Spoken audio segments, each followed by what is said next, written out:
o Porto d'Atene fu il punto di incontro delle più antiche stirpi mediterranee.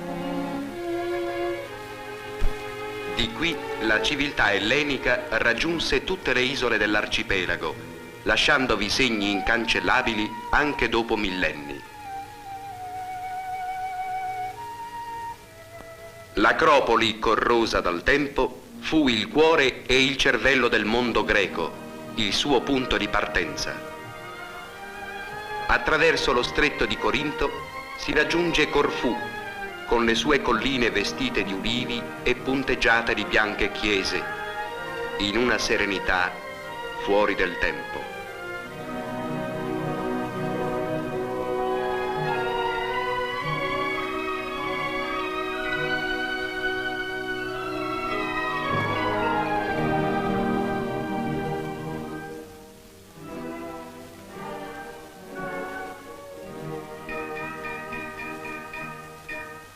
In un mondo che trasformava tutto in arte, Olimpia fu la città che diede veste artistica perfino allo sforzo degli atleti.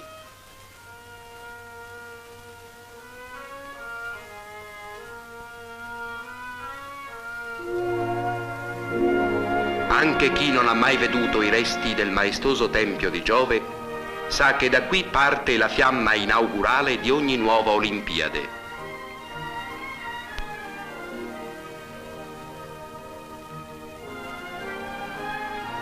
Ed ecco Micene, capitale dell'Argolide e patria di eroi che Omero ha reso immortali. Era tra le città più ricche di Grecia e ne resta il ricordo nelle rovine di splendide costruzioni portate in luce dagli scavi archeologici.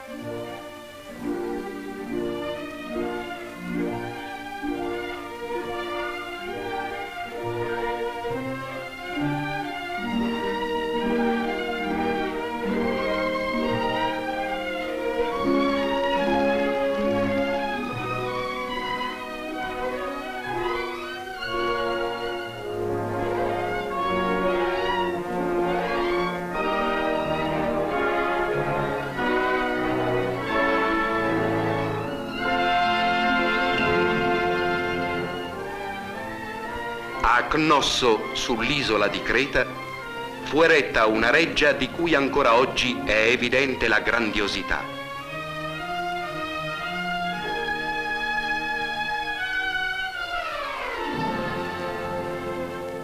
Le sue rovine furono portate alla luce soprattutto da studiosi italiani.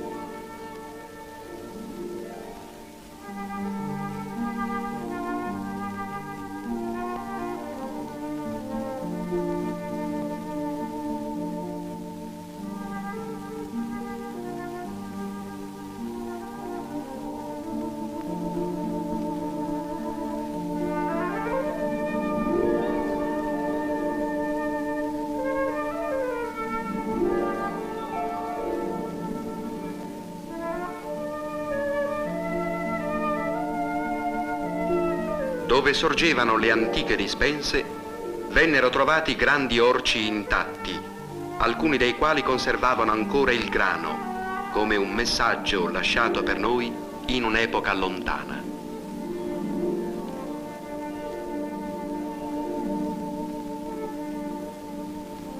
Egina era celebre per i suoi templi, soprattutto per quello di Giove, che aveva sul frontone un mirabile gruppo statuario.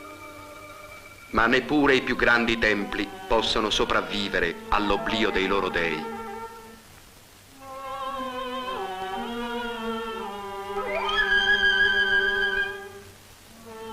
Sunio è al capo estremo della penisola attica.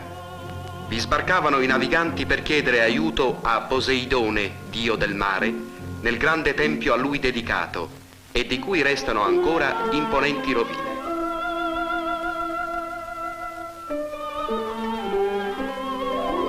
Scura nell'azzurro del mare appare Delo, l'isola miracolosa. Gli antichi credevano che galleggiasse come una grande nave che poi Apollo assicurò al fondo marino con catene di diamante.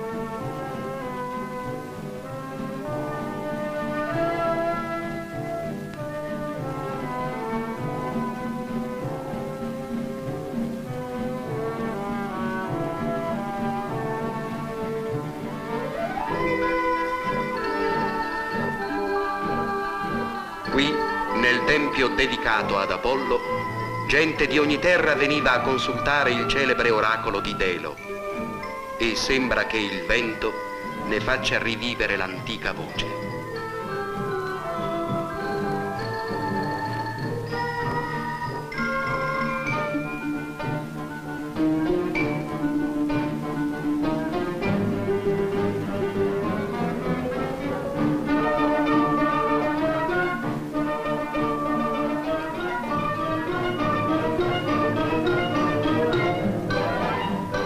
Il gruppo insulare di Santorino è abitato da pescatori e agricoltori che hanno saputo render fertile una terra apparentemente arida.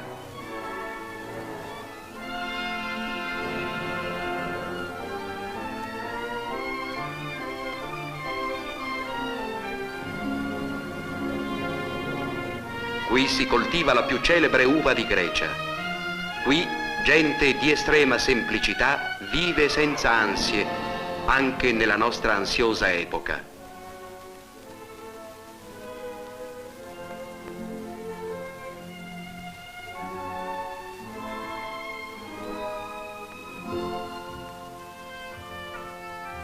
Perla dell'arcipelago è Rodi, l'isola della Rosa e della Croce, che ospitò i più celebri ordini guerrieri e religiosi.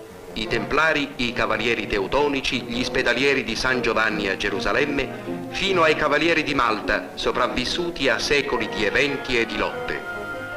Con il suo mare azzurro, le sue strade che ricordano i souk del vicino Oriente, la dolcezza del suo clima, Rodi costituisce un richiamo per turisti di ogni paese. E questo è anche merito dell'intelligente amministrazione italiana.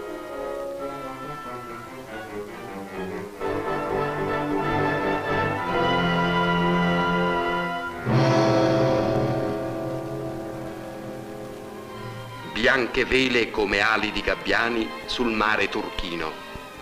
A Mykonos, piccola isola che non vanta monumenti clamorosi, sono il cielo, il mare, il profumo della terra a dare un senso di antica serenità.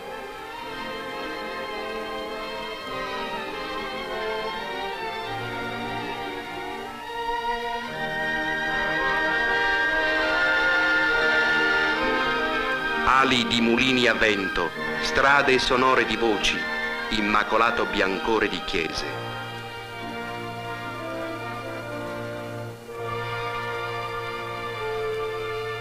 È un piccolo e quieto mondo di cui sentiremo lungamente la nostalgia. È l'ultima e più affettuosa immagine del nostro vagabondaggio.